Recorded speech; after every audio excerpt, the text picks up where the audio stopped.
WM Podcast.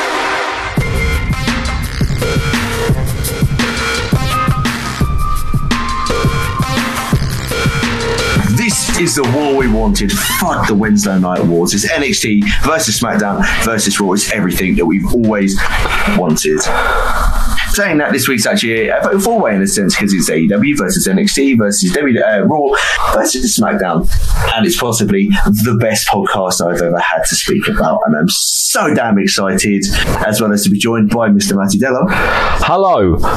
Wrestling's great when it's not problematic, and today, or yesterday night, is a perfect example of that, because, well, I'm going to get into it, but I bloody loved the two shows we had to watch. They were both best two shows they've ever made. Oh, I've got some amazing takes, and there is literally going to be, as far as I know, nothing negative in this podcast.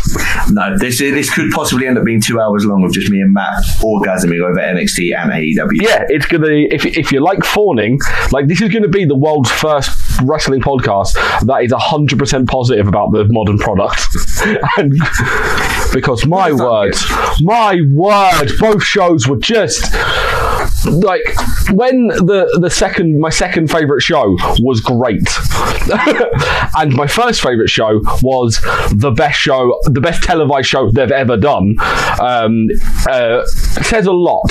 So get the spiel out of the way, get all the admin out of the way, and let's talk about the shows. I was about to say, Matt, please control yourself for just a couple of minutes while I do the corporate spiel.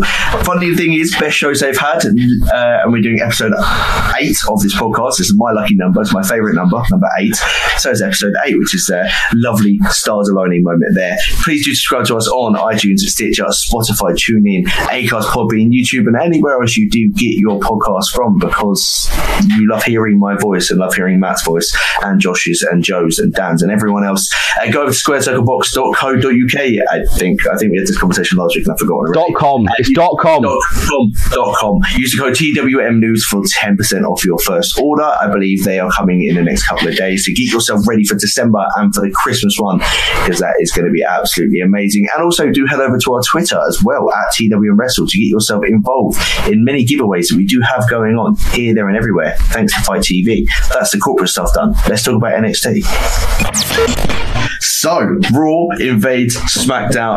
Raw and SmackDown even invades NXT. I got that completely wrong. And I was writing the notes for this, and I was just thinking, this is all just going to be headlines. So, the way I've subsectioned it is, we're going to talk about every part of the invasion that they possibly did last night in the midst of everything else. We do start the show with the man and the Raw Women's Champion Becky Lynch opening up the show, cutting a promo on both Bayley, calling her, saying she has mum hair, which actually did tickle me quite a lot. And how she whinges and bitches and moans about everything, and obviously about Shayna Baszler, because her and Baszler have got more heated than Bayley has with Becky over the last few weeks. And I think that my favourite part of her little opening promo was calling Marina Shafir and Jessamine Duke Mary and Jessie. That amused me. My overall headline for NXT was basically 3 words. Well, SmackDown's fucked, because how are they going to top this? How, like, this is my take. I'm going to say it up front. This, you've seen it on my Twitter, at MattyID. This episode of NXT, in my opinion, from what I've seen in my, I think I counted up, I started watching it, we count 30 years, 20 years I've been watching wrestling. So I watched when I was 10, and now 30, that's maths. In the 20 years I've been watching wrestling, this is the best televised episode of WWE programming I have ever seen. Non-pay-per-view, if we're talking about Raw, SmackDown, 205 Live, WWE, CW, NXT, NXT UK, Velocity, Metal, Superstars, all of it. This is the best 2 hours WWE have ever produced. From top to bottom, it's shit. And this is going to annoy people. This episode shits over anything in the Attitude Era by a fucking mile. Steve Austin, you got your Zamboni? Fuck you. Yeah, screw you. I've got me fist pumping when I was sitting there watching this, hearing Becky Lynch cut a promo, and the second I heard, "This is my brutality," I was like, yes, get in. Yes. We are off to the races. She got interrupted, not by Shayna Baszler, not by Marina Shafir, not by Jessamine Duke, but Rhea Ripley, who it seems to be an interesting person to choose to interrupt her because, you know, they have no beef with each other whatsoever. But it just was a holy fuck moment. This is incredible. Yeah. It's one of those things, like, you never knew you wanted it, and then when you have it right in front of you, you're like, this is everything I wanted and more. And when I was like, oh my god, Becky versus like, this is brilliant, because this is like peak Becky against just finding her powers, Rhea Ripley. So in a couple of years' time, when this main event's a pay-per-view, and God only knows if they go in the same trajectory, this could main event at WrestleMania, Rhea Ripley and Becky Lynch. This could main event any pay-per-view in 3 to 5 years' time, Lynch and Ripley. We can look back to Rhea Ripley calling out Becky Lynch 5 years previous and being like, that's where it started, this is where it's ended up. And I know obviously it had a schmoz finish, didn't it? It was did it have a shitty end? Who was the interference? Yeah, and I will say the MMA perverts interfered, didn't they? No negatives in this podcast, but I'm going to give one negative, and it was only because when I was watching this, I was like, and obviously it ended in a no contest when the 3 members of the Horsewomen came down. I was like, please don't end every single match like this. This was my fear, that every match was going to end in no contest, but everyone else just got involved. I had no problem with this whatsoever, because every single not this one, I didn't. Every single little bit of it was different. Yeah, like this match specifically, I can see what they did on a contest. They want to keep Becky strong for her title, her triple threat match. They want to keep Ripley strong for War Games. I can see why they did it, and also makes ties into the storyline that Baszler comes down and attacks Becky because of the thing she said, and Duke and Shafir are there. The only thing is I didn't understand was where the hell was Bayley? She's meant to be like the chicken shit heel, so it makes sense that she would only attack Baszler from behind last week and then not turn up for this. I think it fits in with her character, but yeah, I had no problem with any running stuff, because this was, again, and I know a lot of people got my feeling. I was like, this shit's over anything, the Attitude Era. It does, because a lot of it doesn't hold up these days. 2000s, different story, but this was that kind of booking. Clearly Triple H or Regal, maybe even Vince, have sat down and gone, right, if we want to do a 2-hour like good points of Russo-esque episode, this is the show to do it on, because we have the manpower and we have the rabid crowd. And the fact that it was there was no lull. It was hit, and you got 2 quick hits. You got the Rhea Ripley thing, and then you got the first brawl of the night, which was Baszler and Bebop and Rocksteady, as I called them on Raw, slid in, and what I loved about it is they beat up both people, because my biggest concern was NXT were going to stick together. No, my biggest concern was, how are they going to build Survivor Series and War Games on the same show? War Games, and I was like, are they going to have they stopped the build now for War Games and they're just going to focus on Survivor Series? But somehow they managed to build 2 pay-per-views at the same time really well. And this was a really good example of that, because what they did is they had Baszler and that come out, and they had Bebop and Rocksteady attack Rhea Ripley, and then you had Shayna attack Becky Lynch, and then they both fought together, and then they went off, and there was some sort of like uneasy thing. I was like, I'll catch your ass down the road between them 2. Brilliant. Yep. Loved it. Fantastic. 5 stars. What I will say is WWF 2001. This is how you do an invasion. Yes, this is. They have nailed how to do invasions 20 years after they had the perfect chance to do an invasion. Well done. Time has done well for you guys. Yeah. One of the best things I saw about this segment as well actually came after the night and finished with Becky Lynch's tweet with a picture of her with her title in NXT's Full Sail, and went, "Full Sail was full of magic tonight and a lack of deodorant."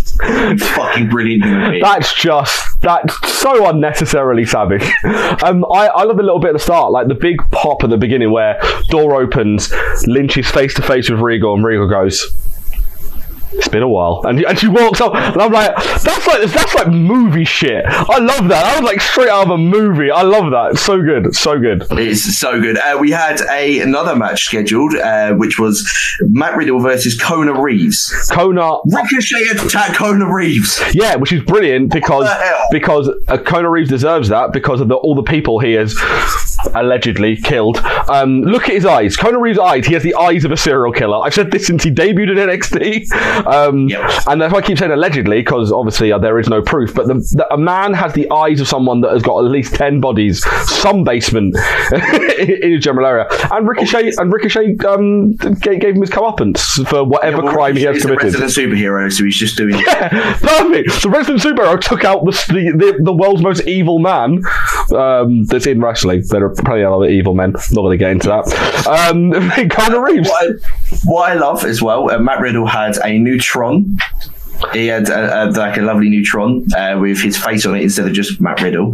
He had some wonderfully lovely rainbow coloured tights. Yeah, he was going for it was a bold look. He had like the rainbow coloured tights and then a matte black pleather number on top. And I was like, he has gone bold with the choices. Yes, he has. He did actually defeat Ricochet after a distraction from Shinsuke Nakamura and Cesaro dressed like everyone's dad. Yeah, more or less. He had a backwards cap on and then flicked it round to the front because why the hell not? Ricochet hit a fucking crossbody from the ring to the crowd. I love that. I've seen him do that before on an ICW show. He did like the he does the running shooting star press. He did that into the crowd at ICW against Lewis Gervin. He's just unreal. I was watching it at work and I said to the guy that sits next to me, like, is in my team, I went, this is the athleticism that I'd inspire to be. It's so good, like, because you wouldn't think WWE would ever dream of doing that just because out of fear of crowd safety and stuff, but they had a perfect spot. It was nice and empty and full. Not the thing. The area they're in was nice and empty and full sale. For him to do that spot, it was safe as houses for an insane spot in there, and it's a nice holy shit moment, which was great. Exactly. And I know, I'm imagining I'll bring up at the end. I'm hoping it. If not, clock it now. I love the fact that every person that invaded from Raw and SmackDown was an old NXT person. Yes. If I nitpick, actually, I'll save my nitpick for the end. Zack Ryder was the only one I can think of that was. No, Zack Ryder was at Hype Bros. Zack Ryder and. Of course he was. So technically, they were fine on that one. Shit. Yeah. So yeah, you're right. Yeah. So technically correct. The best kind of correct. Matty ID blowing minds over here. What I absolutely love is, like Matt said, how are they going to build to 2 pay-per-views? They continue to build onto War Games because who comes out to attack Riddle? Finn Balor. Yes, that was great. That was brilliant when you had them two come in and then Balor comes in and does the beat down. It was 100 miles an hour. And I'm sitting watching going, oh my God, like what? Like slow down. Like what's all of this? Ease up. If I was one of the crowd members in Full Sail that night, I would have been off work today with no voice because all I would have done is just been fucking screaming. A lot of people were sitting there, and I imagine a lot of people were like, I don't know how to compute everything that's happening at the moment. It's like we're going, you know what we're going to do? We're going to give you the NXT Dream Show 4 days before 2 really highly anticipated pay-per-views that everyone's kind of quite excited about, which is really kind of, I know it shouldn't, and we need to always keep an eye on these things and mention stuff. It's really washed the taste of Crown Jewel out of everyone's mouth. Oh, it has massively. To put it in a nice geeky perspective, basically last night NXT was Austin Powers and the crowd was one of those fembots that he confuses by just dancing around. Bring up 1997 films. You're a child. Why are you bringing up? Because Austin Powers is one of the greatest film series ever. Matt Riddle does reverse a 1916 attempt into a ripcord knee and stands tall as Balor does stumble to the back. We got a NXT America, I'm going to call it that, debut for Kaylee Ray, who defeated Dakota Kai. And then it's just a brawl. Yeah. Just a brawl of women. Of course, my minor thing, my one point, which is going to be why NXT lose, is Dakota Kai lost. They didn't seem to be building much of a story. I'm hoping she's going to come out with Team Ripley, like as like a cheerleader. Be like the cheerleader, and maybe they do the heel turn. Maybe she slams the door on Tegan. But there was in this brawl there was so much to compute. Kaylee Ray wins, turns around. Carmella's doing the moonwalk across the apron, comes in. SmackDown invades, then Raw, and then NXT. We got a face-off between Io Shirai and Kairi Sane, which is fucking amazing. That was great because also I loved Like Kairi Sane coming in, hitting the forearm, and then doing the insane elbow, and then them turning around, and it was just brilliant. And they did not touch Io and Kairi. Didn't touch. So they're good, like, because they've not announced the NXT teams for either one, have they? The men's or women's? They've not announced the teams for. Well, apparently, according to Triple H, who did an interview, they mentioned that the final member of the men's Survivor Series team will be announced on the night. So they may have already done it. I'm just checking now. I don't think they've announced the men's and women's teams at all, because I'm thinking of no, they haven't. Yeah, they haven't. So I imagine they're either going to announce them on NXT or they're just going to turn up on the night. Like personally, I imagine the women's team is going to be Rhea, Belair, LeRae, Dakota and Io, I think. Yeah, I can see that happening. Because I imagine they'll give Tegan the night off, because I imagine she's doing something fucking stupid off that cage. So, like, and then the men's is probably going to be, because they can't be any of the champions, because they're all in separate matches. It's probably... Well, it will possibly be, I reckon, Killian Dane. I'll tell you my favourite. It was Dijakovic, Keith Lee, Matt Riddle, Damian Priest, and Ciampa, yeah, probably Ciampa. Yeah, I would have said either Priest or Dane. Obviously, they've got their triple threat match against Dunn. We're both laying the cards out. We are both saying that Pete Dunne's winning that triple threat match. Yeah, more or less. We're gonna get Pete Dunne versus Adam Cole on a fucking WWE pay-per-view. Pre-show. Oh no, it's gonna be on the main show, guaranteed. Yeah, they put that NXT on. If they put NXT on the pre-show, there'll be fucking riots. Yes, massively. Back to the brawl. There was a Sarah Logan. She's a thing still. Oh no, we spoke about that on Raw. It was like, oh, they've announced the fifth person, and then I told Joe, and I went, Jesus Christ, they've announced Sarah Logan as the fifth member because they literally have no one else on Raw. Yeah, it's like Sarah Logan was there, looking like she was going hunting. Yeah, dressed in her full camouflage attire, not aware that camouflage is not going to work in a black and gold environment.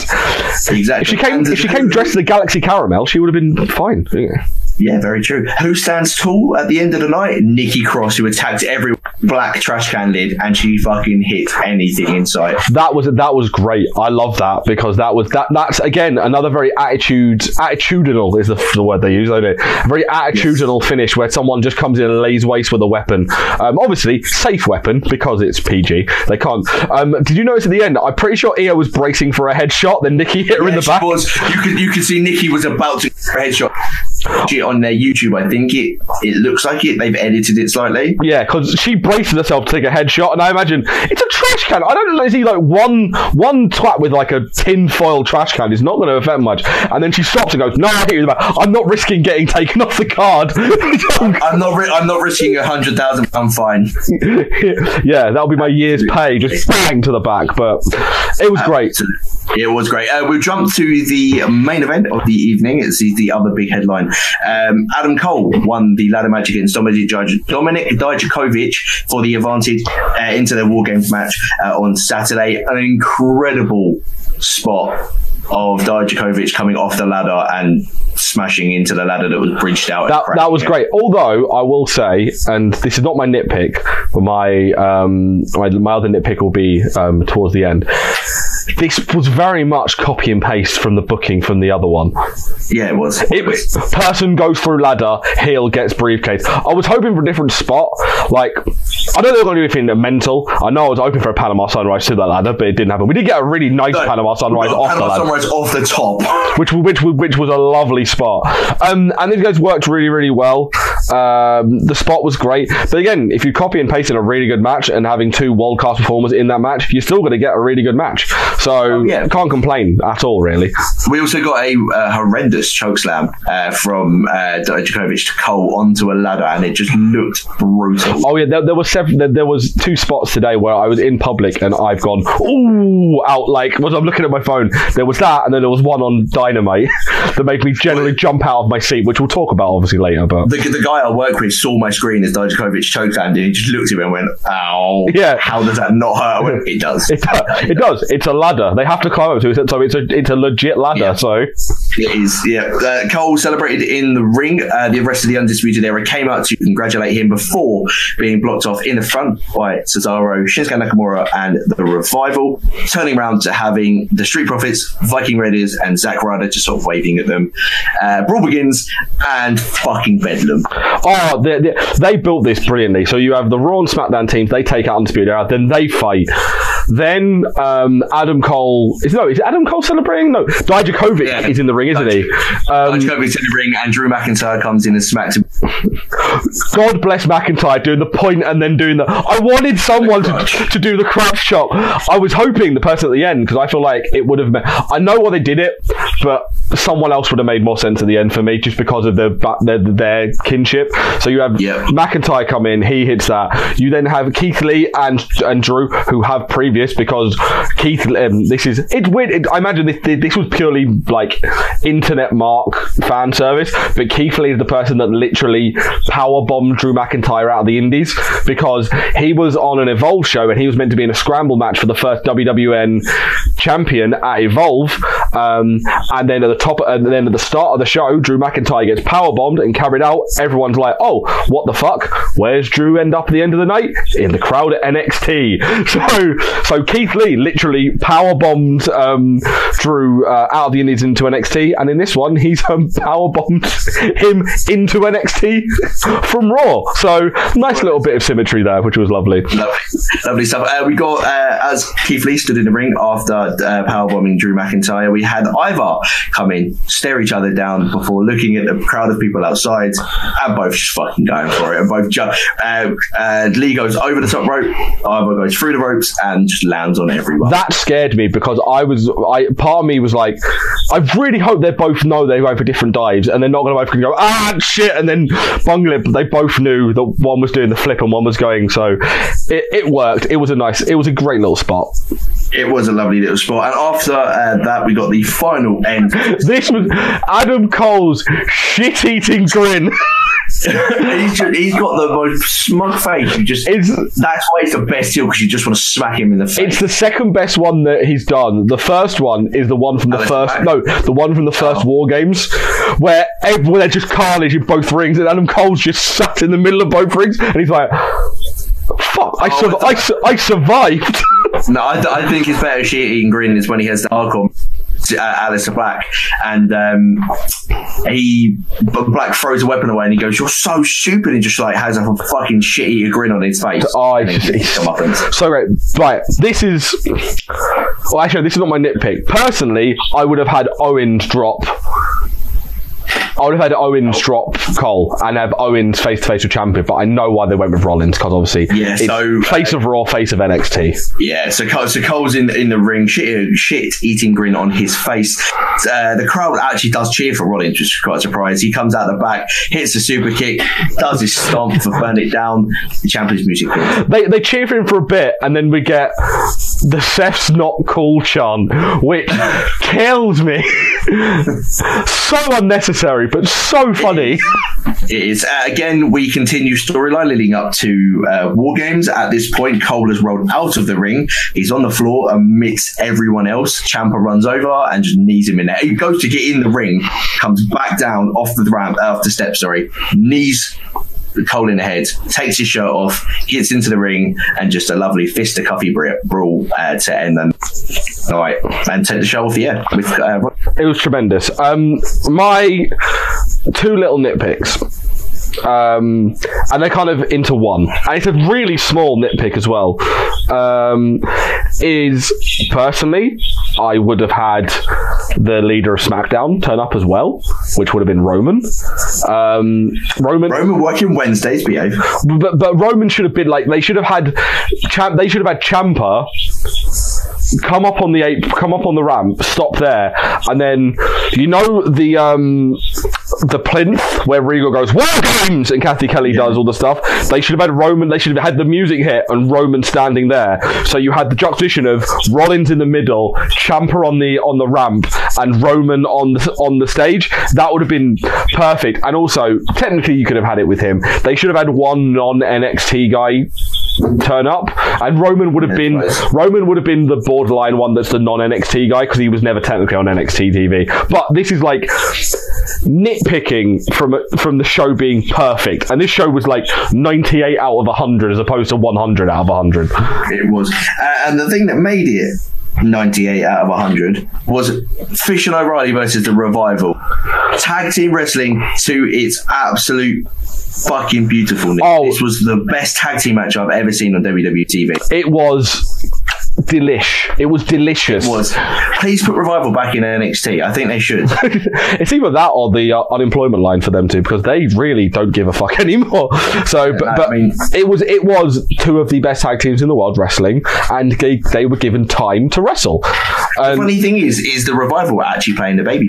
Yeah, which was great. Like Wilder was just getting battered. Yeah, I loved Scott Dawson being the Arn Anderson hot tag. It was great. I loved it. I was watching this and I wanted to ask you this: is it just me that forgets Dawson's first name, because they don't call him Scott Dawson, they just call him Dawson, and I always forget what his first name is? Yeah, no, amount of times I didn't say Dash Dawson, and I'm like, no, that's both of them. So because they Dash and Dawson, Dash is his first name. I was like, what? Yeah, it should be Wilder and Dawson. It's Dash Wilder and Scott Dawson. Yeah, it's a Scott. No one calls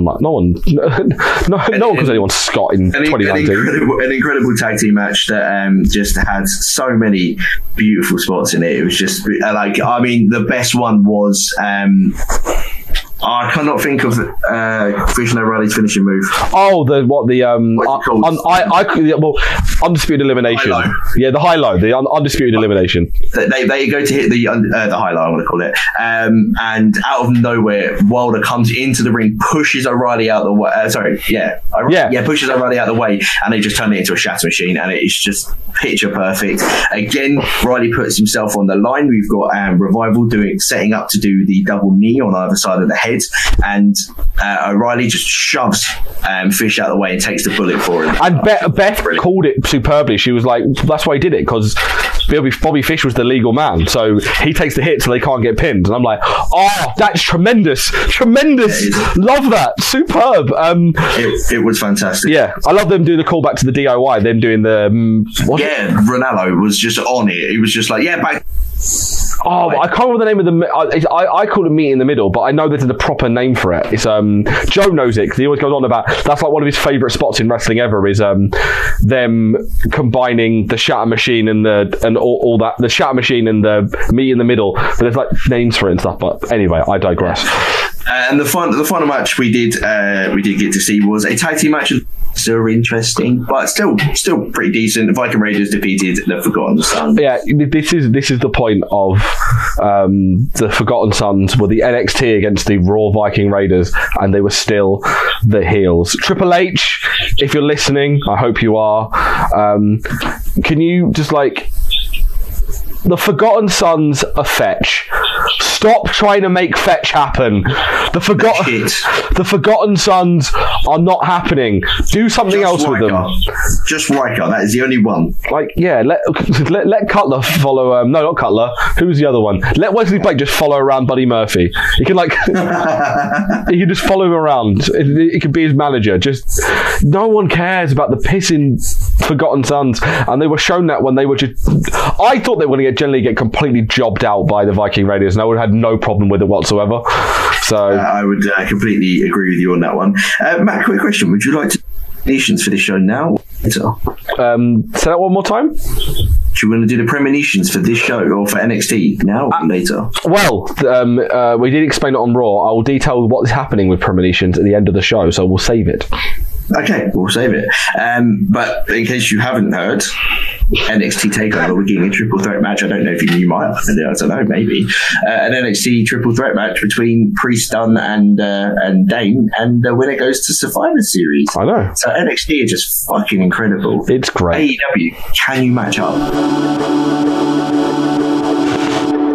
This podcast, and indeed all TWM podcasts, are brought to you by SquaredCircleBox.com, the only place for your monthly wrestling box needs. With things from superstars from WWE, AEW, New Japan Pro Wrestling, Impact Wrestling, British Wrestling, Independent Wrestling, and loads more, it is the only place that matters if you want to get the best wrestling swag for a low, low price. That low, low price is just £25, people. What a bargain! And you can get snapbacks, t-shirts, magazines, DVDs, trinkets, whatchamacallit, doodads, you name it, they have it each and every month. And just because you listen to TWM, you sexy, sexy people, you get 10% off your first order. All you got to do is use the code TWM News in the checkout. Just use the code TWM News in the checkout for 10% off your first order at SquaredCircleBox.com.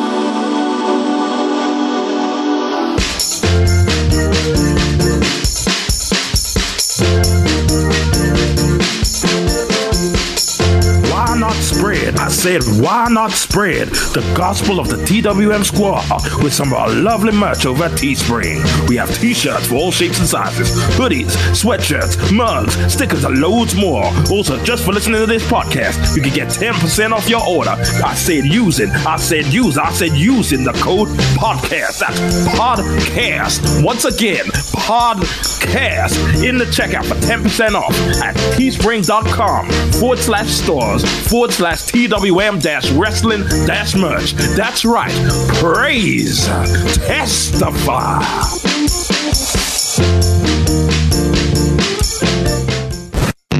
Well, we had a lovely Battle Royal, because who doesn't have a Battle Royal? And this one had a really interesting end to it. It is 12 men. The final 2 move on to a singles match next week to win a ring. I'm hoping it's going to end the title shot as well. I really hope it's just not a ring. Yeah, so do I. The competitors we had in this ring is Adam Page, Jimmy Havoc, Joey Janela, MJF, Pentagon Jr., Billy fucking Gunn. That was brilliant. I know they needed the generic big man in the Rumble, but I love they picked fucking Billy Gunn to be the generic big guy in the Rumble. Yeah. So funny. Brilliant. So good. Chuck Taylor, Orange Cassidy, Sonny Kiss, who I actually did forget was an AEW star. Same with super bad Kip Sabian, Jungle Boy, and Marco Stunt. I've actually written down some of the I think I've written down all the eliminations actually from the match. Pentagon Jr. straight away was out of the match. I love that spot because I didn't clock it was it wasn't Phoenix at first. When I saw him, I was like, oh yeah, and then Little went, no, it's Daniels, it's Daniels. And he took the thing off, and then the Chuck Taylor eliminated. I was like, oh, that's great, love that, really, really well done. Really good. Because Billy Gunn is an arse man and he loves arses, Sonny Kiss twerked for him and he was just transfixed on his arse. Everything that they did was so funny because you had that and then MJF throws him out and Billy Gunn's annoyed. He's like, I was having fun there, what are you doing? And then later on, I was about to twerk. Yeah, later on, obviously you have Orange Cassidy who spent the entire battle royal not doing anything. And even Connor's like, why is no one touching Orange Cassidy? He's literally sitting there doing nothing. And then he gets up finally and starts throwing some kicks, and then MJF throws him out, and Billy Gunn goes, "That's 2," which was great. Like, stop ruining my fun. If you fuck over Jungle Boy, I'm going to kick your ass. And it was more or less. Billy Gunn likes fun. He did end up eliminating Marco Stunt and Jimmy Havoc, and then gets a staple gun and staples people because why the fuck not? Because he's a hardcore gun. I then also loved I loved Havoc getting the camera, imagining to use 2 very British swear words. Tossers, this is bollocks. I was like, he's using every British swear word because he's not allowed to use the C word on TNT. More or less, because he is hilarious. We got Joey Janela by Sean Spears after Sean Spears, who wasn't obviously in the match, comes out and cracked him with the chair whilst he was on the top rope.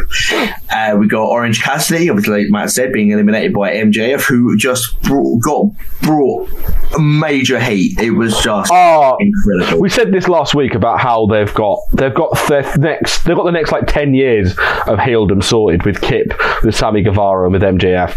My God, MJF, he's so good at getting people to hate him. Such a dick. I know, and he does it so well. The thing is, what he does is he harkens back to the days where obviously kayfabe wasn't a thing, where he has got that shit-eater grin worse than Adam Cole that you can just imagine your nan in the front row of a wrestling show trying to fucking hit him. Oh yeah, it's one of those things, and he's now realising also that less is more, because you remember when he did cut a promo the first time, he was very visceral and very aggressive in his promo thing, but now he's realising he's now just smarmy. He can do more with a grin and like not saying a word than he can by cutting like a scathing promo calling everyone virgins. More or less. And it worked in this because obviously with the end where it looks like Jungle Boy's eliminated him and everyone massively pops. And then we think it's down to two things. It's going to be Jungle Boy and Hangman. And then MJF pulls him off the ring apron, and we get in the rematch of Double or Nothing? No, one of the shows from the last year. I can't remember which one. Yes, we did. Well, really interesting fact saying about those two winning. They actually teamed up to eliminate Billy Gunn. After Wardlow distracted Billy Gunn, he got hit by a buckshot lariat, which eliminated him. And it was just sort of, they teamed up to get rid of, like you say, the big man. Yeah, that was weird. We did get that as well, which is really funny because Billy Gunn can't say "suck it" because obviously copyright. So when he does the crotch chop, MJF, he goes "suck my dick," which was so aggressive. It was so aggressive and a bit of a mouth. So says you. Yes. Another interesting thing we got was Penelope Ford helped Kip Sabian. She's Joey Janela's.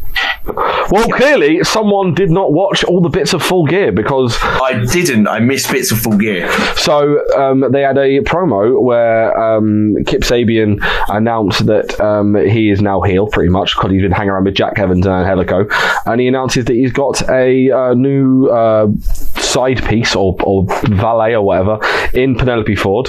Or Joey. Well, to be fair, this is the thing. Penelope and Kip are dating IRL. They've been dating for 3 months now.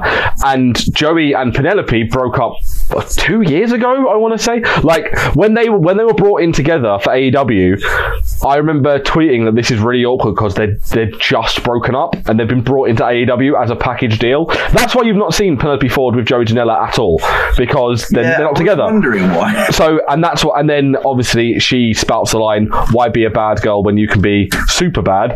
And what's annoying me now is they're calling Penelope Ford super bad Penelope Ford and just calling Kip Sabian when they're both super bad. That's the point of the gimmick.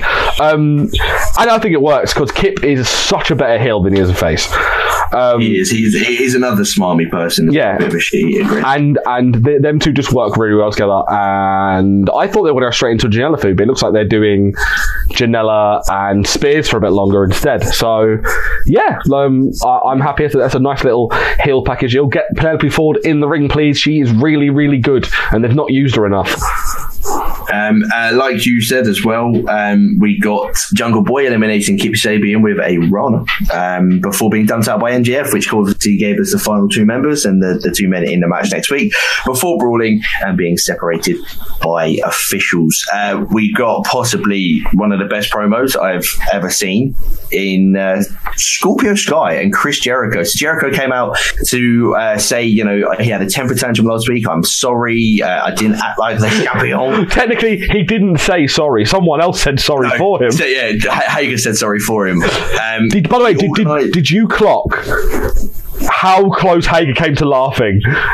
Yes, no, I did. Yeah. You could see him smile every time. He's like, sorry. And you could see him. I was like, if he breaks, I'm going to die watching this because this is so good. He was on the verge of laughing every second. Chris Jericho organised Chris Jericho's Thanksgiving thank you celebration for next week before being interrupted by SoCal Uncensored, who came out and explained why he had the tantrum, which was being pinned by Scorpio Sky. They basically bait Jericho into giving Sky a match next week by saying, oh no, we can't do it next week, we need like a month or two training to get this. Daniels was baiting him in, but Jericho went, all right then, we'll do it next week. He's like, oh, please don't give me a title shot. I'm not ready for a title shot. Yeah. Oh, fine, you have a title shot. It was Kaz going, yeah, so I don't think he's ready for a title shot or anything like that. And Jericho's like, yeah, we'll do it for the title. It's brilliant. The fact they use reverse psychology to confuse Jericho was great. It was, yeah. It just shows that Jericho is a smart person, but a dumbass at the same time. It was a smart wrestler. Smart wrestler, not a street smart human being. It was great. I loved all that promo, and then obviously the fire from Scorpio at the end being like, I've waited 15 years for this. Yeah, I've literally I've watched parts of the show like I always do, but I've also gone on various different websites of wrestling journalism to pick up different aids in writing this, and I actually found some quotes from the promo which I actually haven't fully seen myself. I've been at work. It's worth watching. I watched. Yeah, well, no, I'm going to watch after we do this. Yeah, I watched. I watched all of AEW this morning, then finished watching NXT throughout my breaks and on the way home today. The promo's fantastic. Some quotes I found though. He said Scorpio Sky said his DMs have blown up since last week, and even his Sky High School crush Melanie Parsons DM'd him and asked him out. Sky apologised to Jericho for embarrassing him last week. By the way, you've missed the best bit, which is Jericho then just goes, "Oh, I've had Melanie Parsons gained weight," and I was like, "Oh!" And then Scorpio goes, "I like big butts. I cannot lie." I cannot lie. Yeah, no, it's just after that. And then Excalibur quickly straight goes, "No other brothers can deny." Had me in bits. What Jericho, 49 years old, keeping it relevant with life though, turns around and said he's cuter than Baby Yoda. This guy thinks he can beat him fair and square and says he's not in his league. And then AEW, Scorpio Sky turns around and says, well, maybe next week I'm going to beat you for the AEW championship and turn you from Le Champion into Le Bitch. It was very well done. And I watched the feed on Fight, and obviously it's the uninterrupted feed. There's no cuts for commercials or whatever. And there was a bit on AEW where Jericho's walking to the ring before this. On the Fight TV thing, they kept that camera rolling, so you just saw where he picks up the hard hat. Yeah, but that carries on for a good 5 minutes of just Jericho bantering, like improving as he's going. If I can find the clip of it, I will put it up on the podcast. It's so good. He walks down, starts bantering off, takes the hard hat, puts it on Peter Avalon's head, knocks on it, goes through all their books and throws them away. Starts mugging off Marco Stunt, being like, why have you not got a shirt on? Why have you not got a shirt on? Why is there a child without a shirt on backstage? He's like, how old are you? He's like, I'm 23. When were you born? Where's your ID? And he's like, 96. He goes, you're 30. Oh, no, you're 23. That kind of tab, but put a shirt on. It's gold. It's gold. You need to check it out. It's so funny. That does tie into the this segment. Inner Circle comes down to beat down SGU. Jericho does hit the Judas effect on Scorpio Sky. Before the Jungle Express, so Marco and Jungle Boy hit the ring and make the save, obviously because Jericho bullied them during the break. And then Luchasaurus comes down as well. He faces off against Hager, and Hager just retreats. They are building. I think they're building towards at some point Jericho versus Luchasaurus for that belt. I think they're just building generally to Jake Hager actually getting in the ring or something. Yeah, they will, but I think maybe they might do Luchasaurus against Jake Hager, because I imagine the feud that was meant to happen was Dustin Rhodes versus Jake Hager. Yes. So they're holding off for that with the arm injury. So maybe they're going to do Luchasaurus first. But I do reckon Luchasaurus is getting a title shot soon. Oh yeah, he will. Yeah, he's so over. They'd be dumb not to give him push him, because he's so over. More or less. He did beat Peter Avalon with the. But pretty quick fashion as well. Yeah, it was like, it wasn't the tail. He didn't do the tail whip. He did like this faint kick thing, which looked really, really cool, and then some slam move for the win. Just because Luchasaurus has got to squash people, and Peter Avalon deserves to be squashed. Yeah, he does. He looks like Rick Rude just in 2019. Rick Rude that's been shrunk in the wash. Yeah, more or less. Private Party had another up. Proud and powerful. Like that is a rub and a half. I know it was due to shenanigans, but that is a rub. Due to shenanigans and some more dodgy refereeing, they managed to just barely style out of. Like, you had the 1-2, the ref stopped counting, and then he turned round and acted like Santana had pulled the leg, and everyone's like, boo, and commentary, they covered it being like, oh, he got pulled, but also it wasn't a legal man, so the ref made the right call to stop counting, which was really, really nicely done. But I feel like that, again, there's another dodgy ref call from AEW. This had obviously had a nice, well, not really a nice, but a kind of important undertone towards it. A nice message, but important undertone, which was... Yeah, Nick Jackson on his own without Matt. Oh, not that. I'm talking about the private party against Proud and Powerful.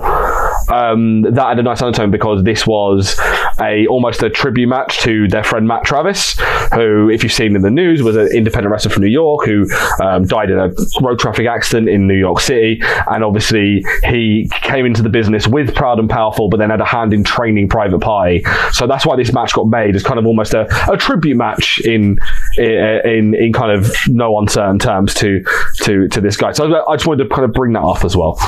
Yeah, no, that's very, very nice of you, Matthew. We did, like I say, Nick Jackson did distract which caused the win for Private Party, hitting the gin and juice on Santana. Yep, pretty sure it was. Obviously, no Matt Jackson as he's out injured, and Nick Jackson had his first singles match, and I've already forgotten who it was against. Phoenix. Thank you. And he lost. Yeah, but it was a really good match. Like Phoenix is one of the best wrestlers in the world, and Matt Jackson is just really good. And they did mention the fact that like Phoenix has wrestled in a singles match this month, whereas this is Nick's first singles match since 2015. Yep, it's and I think that was it was the Best Super Juniors when they were really short on juniors and they split Matt and Nick Jackson up for that tournament. So yeah, that's incredible to think that Matt Jackson has not had a 4 years. It's insane, absolutely insane. Going back to the Private Party match, like I say, Nick Jackson did with a win before he was, and then Dustin Rhodes comes out to make the save. Yeah, a lot of run-ins this week. Lots of run-ins. Yeah, we got a promo from Kenny Omega saying and he believes it started when he lost to Pac at Double or Nothing, and he wants to avenge that loss against Pac next week, which has already been set up for a match of Kenny Omega versus Pac, and then we've got the main event. And John Moxley's... I was going to mention my favourite thing about this promo is that he's in the gym lifting weights, and they had the hard, tight cut on him. They then cut back, and he's got like the tiniest weights on each end. And then Nakazawa's just like, want more weight? He's like, yeah, double it, just on one side though. And he's struggling with this tiny weight. So it's such a weird comedic thing to do for Omega, which was really, really odd. But I imagine they're doing this thing where Omega's losing his mind and they're going to have him eventually become the cleaner down the road. So yes, it was funny. Back to old Kenny Omega, the great Kenny Omega. We did get in, I'd say, the final match, the main event, which was John Moxley against Darby Allin. Moxley picking up the win. Moxley's starting to really annoy me now because he can't decide on what gear to wear, if he wants to wear his sexy little biker shorts or his big camo trousers. I feel like when he knows it's a wrestling match, he wears his biker shorts. When he's knows there's going to be a fight or an unsanctioned match, he wears his trousers. This match is the best AEW Dynamite match they've done. Yeah, I think there's two spots I want to pick out specifically that I really... One of them, reversing the coffin drop into a rear naked choke. That was beautiful. Absolutely fantastic. Must have absolutely murdered his dick. Like, oh yeah, I was thinking that. I was like, he's got to have a dick of steel. Lucky for me, but fucking hell. He took 150 pounds direct to the taint. Like, God bless him. And the other bit I absolutely loved was Darby Allin trying to get a bit of a fight back on him. Climbs up to the top rope, goes to do a crossbody, and Moxie just stands there and he just bounces off him. There was two bits that made me cringe a lot. One was... Are you surprised in a match involving these two? A bit where Darby Allin sticks John Moxley's fingers through like the turnbuckle and steps on it, and it dislocates Moxley's finger, and it's really graphic. So it's not one for the squeamish. I hate stuff like that. It made me feel really ill. So on a train whilst you're watching it. I was in the staff room, and I was watching it before work, and one of the most scary spots I've seen, which was Moxley doing the paradigm shift off the top and lifting him up. So Darby Allin basically took a head first bump off the top rope. Amazing. Darby Allin will not live past 30. An amazing. No, he's a skateboarder. He's broken every bone in his body. Skateboarders are indestructible. So Fair point. he. Like, another one, very similar to when Omega and Okada did the top row dragon suplex. Amazing move. I popped huge for it. Never do it again. Never do that move again. That was terrifying. I also love the bit at the start where they basically had a video. It seemed like that Darby Allin was at a gig and put himself in a body bag with Mox written on it and had it crowd surfed and had him come out, crowd surfed back onto the ramp, and then he brought the body bag with him. They used that really, really well. It was just a fantastic match, like the best match they've had on AEW Dynamite since it started. It was, and I've just realised I thoroughly enjoy writing these. Yeah. On these notes, one of them was Nick and Phoenix. The other one was Hikaru Shida, Britt Baker. That was really, really good as well. And I feel like a lot of people kind of give a lot of shit to Britt Baker. I think maybe because they pushed her quite. No, it's nothing to do with that. I think it's the fact that she got quite heavily pushed in AEW when a lot of people are probably more deserving, i.e. Kong, Shida, Riho. But this was a really, really good match between these two. I really, really enjoyed this. Yeah. Shida did pick up the win. Yeah, she did. So hopefully, I think we're going to get Shida and Riho down the line for the belt, which is great to see, because I think Shida was meant to be like the big bad that's not Kong, facing Riho compared to Sakura. Basically, in terms of women heels, it goes Kong, Rose, Shida. Yeah, pretty much. More or less. What a great bunch of wrestling. It was lovely. It was a lovely gaggle of wrestling. And days like these make me proud to be a wrestling fan. Bit of yeah, I was about to say. Make it more tense. Mr. Deller. 50-50, phone a friend and ask the audience. And the new one, ask Jeremy Clarkson, because why the hell not? I was doing Chris Tarrant. I was being old. Fair enough. Who won? This week, generally, it's quite cut and dry. It's AEW had their best match on Dynamite so far with Moxley and Darby Allin. NXT was the best televised product I'd ever seen WWE do. So, ergo, by proxy, NXT win. And this is literally a case of if we're gonna do it, it's 98 plays 99, like out of 100. If I was counting it, it's two. Like, wrestling on a Wednesday is just the bollocks. It's so good. Like, I can't complain about any of it whatsoever. Like, everything's fun. Anything I have to mention is nitpicking. Like, the first few weeks when you guys doing this and I was listening along on the podcast, as everyone does, I was kind of like, my first thing was NXT was wiping the floor with AEW because they had storyline, whereas NXT just had AEW just had wrestling. AEW's now found its feet and they've got their motion going and everything's going well and they're building stories, so on and so forth, and they're getting video packages in. We didn't mention this, but the Dark Order video package they played was really, really nice. They should have played that from the fucking beginning, because now they're basically building up backstory of something that's already dead in the water, but I digress. But NXT have just knocked it out the park every week, and as I said, SmackDown's fuck. Unless they're going to have, I don't know, Andre the Giant reanimate and join Team SmackDown on Friday, I do not know how that show is going to top this NXT, because this NXT was bordering on perfect. Basically, all they've got to do is cut and copy NXT. Just put NXT on. But add in The Rock, Undertaker, Stone Cold, Shawn Michaels, Triple H. Just give. I need a team legend, so we have 4 teams. My God! It's the reanimated corpse of Luther's. My God!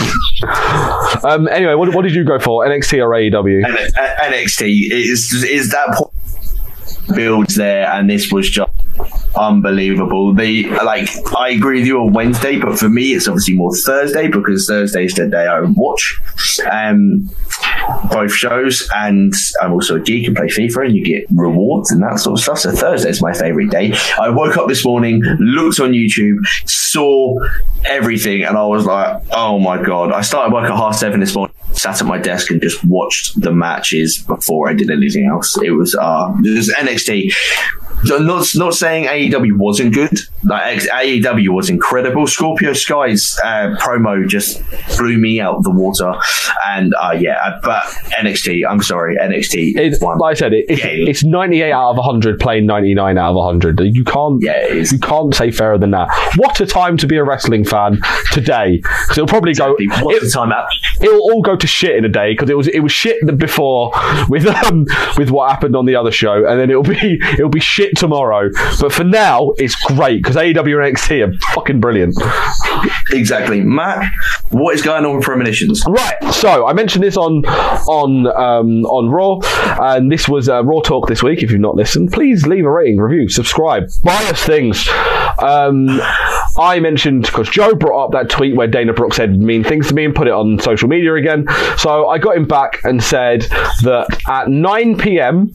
ish, check Twitter, because full disclosure, I'm going to go see Frozen 2 on Saturday after we've recorded Smack Talk. I don't think it looks like you. I'm very excited. I fucking love Frozen, and it was just literally any excuse to go. I was like, do you want to go see Frozen 2, girlfriend? And she was like, yes. I was like, yes, brilliant. I haven't got to go on my own.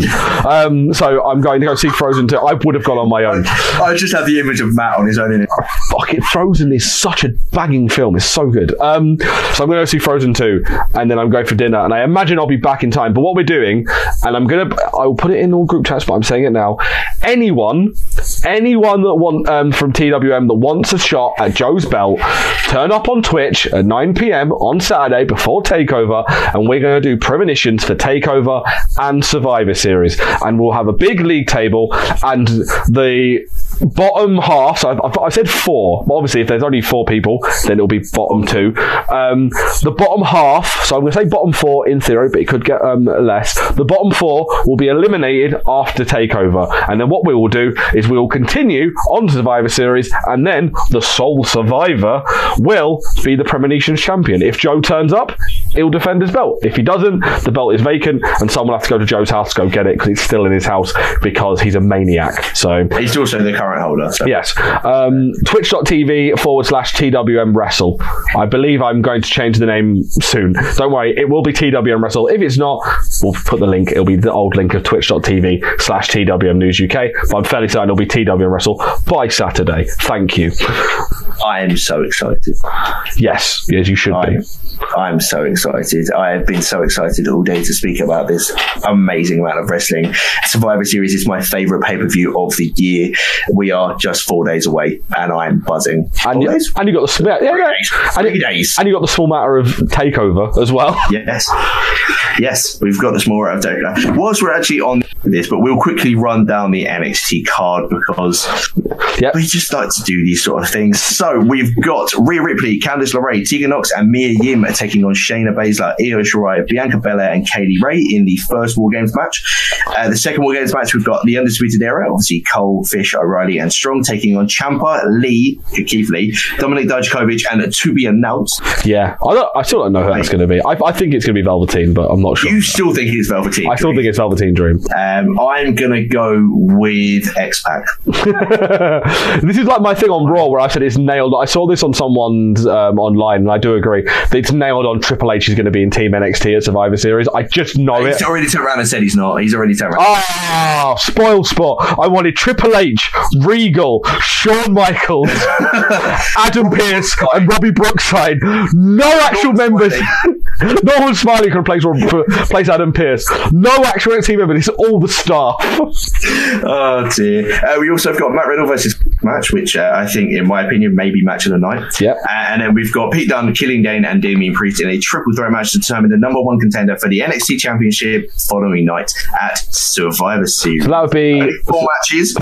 I imagine they'll announce a 5th, and that will be Garza versus Leo Rush. I would say if there's not Garza or Leo Rush, those 4 matches, I mean, it's probably going to be 20 to 30 minutes for Balor and Riddle. It's going to be 20 to 30 minutes for the triple threat match, and I reckon an hour per War Games match. That's why I think it's going to be, I don't know. Like, it could be a long war. It could be a long takeover. Like, it could be like a 3.5 hour takeover. And that's fine by me. It's fine, as long as it's great. I don't care. But we'll see, guys. We will be covering it, of course. I think we've got McIver tweeting Takeover, and we've got Josh tweeting Survivor Series. So we'll be covering that, and there'll be results and all that good stuff. And I'm fairly certain Paige is at Survivor. I think she's at War Games and Survivor Series. I'm fairly certain she is. Yeah, she's at War Games. I believe she's at Survivor Series and War Games. So we'll be trying to catch up with her at some point. Maybe we'll get some photos. We'll get some nice family photos from Chicago this coming weekend. But yeah, what you just said just really confused me. When you said Paige, I was like, why the hell are we talking about that? But you've obviously meant Paige. So yeah, Paige, as in who writer Paige. She's at Paige. I thought you meant WWE, former WWE superstar Paige. I was like, what? Yeah, we can get loads of videos of her going, hey guys, Paige here. I have a headache. I've had a long day. Leave me be. I am confused. I'm exhausted and happy at the same time. I'm going to stop rambling and I'll do the outro. And the important bit, social medias, Twitter, Instagram and Facebook, all at TWM Wrestle. Subscribe to us on iTunes, Stitcher, Spotify, TuneIn, Acast, Podbean and YouTube. Go over to TWM.news right now to get some, research yourself some lovely articles and listen to all of our podcasts because we're just absolutely wholesome human beings and we all love you guys. Matt, what is your social media? At Matty ID. Please follow me there for stuff and things. Mine is at George_Geal on the Twitter. 200 followers. Please get me more. I like people. I love wrestling. I love TWM. I love you all. Goodbye.